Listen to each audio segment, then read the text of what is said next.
Bienvenue sur cette chaîne qui traite des défauts, limites, dangers et menaces de l'intelligence artificielle.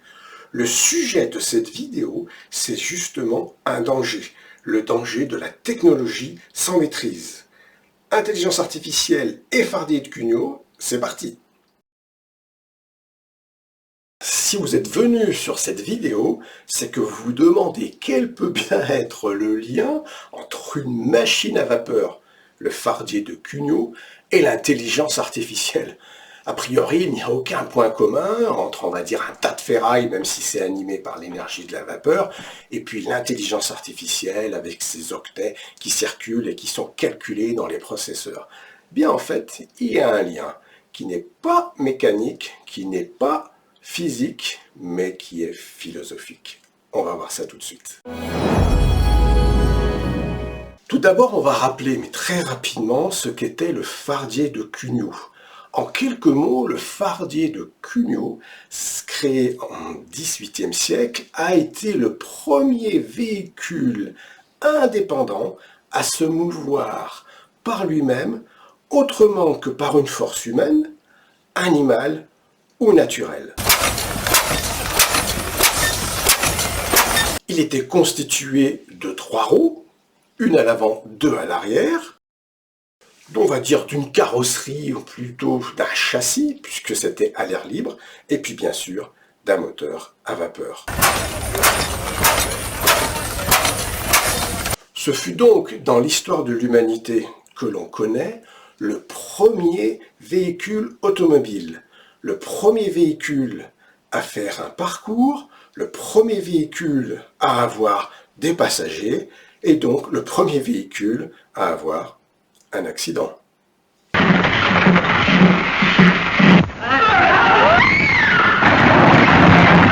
Car si M. Cugnot a été un véritable génie de la mécanique, il ne pouvait pas penser seul à tout ce qui engendrait en fait comme conséquence son invention.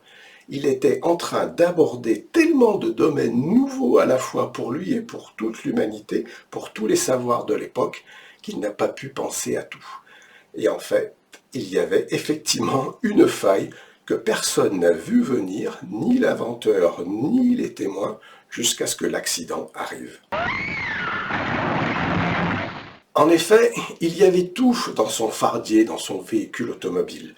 Il y avait donc le châssis, il y avait même un siège, 2 sièges, il y avait bien sûr la machine à vapeur, il y avait une roue à l'avant, 2 roues à l'arrière, une direction pour tourner, il y avait tout, sauf des freins. Et on dit que le premier essai, car l'accident est venu, le premier essai, au bout de quelques centaines de mètres, voire même quelques dizaines de mètres, on dit donc que l'essai du Fardier de Cugnot a été fait dans une rue qui était légèrement en pente.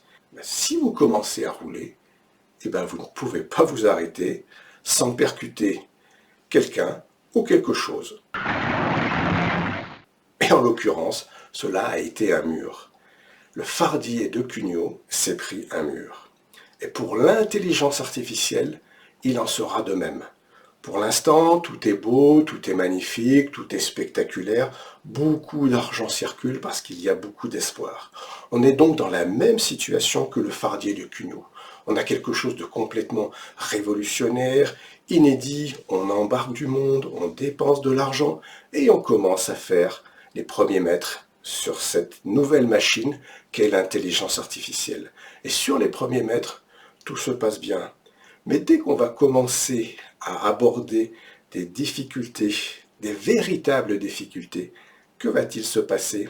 Eh bien, en cherchant la performance pure, M. Cugnot n'avait pas vu les dangers de cette performance. Plus je vais vite, plus il faut que je sois capable de me maîtriser, de pouvoir tourner et surtout, comme on vient de le voir, de freiner. L'intelligence artificielle, pour l'instant, elle est à toute berzingue.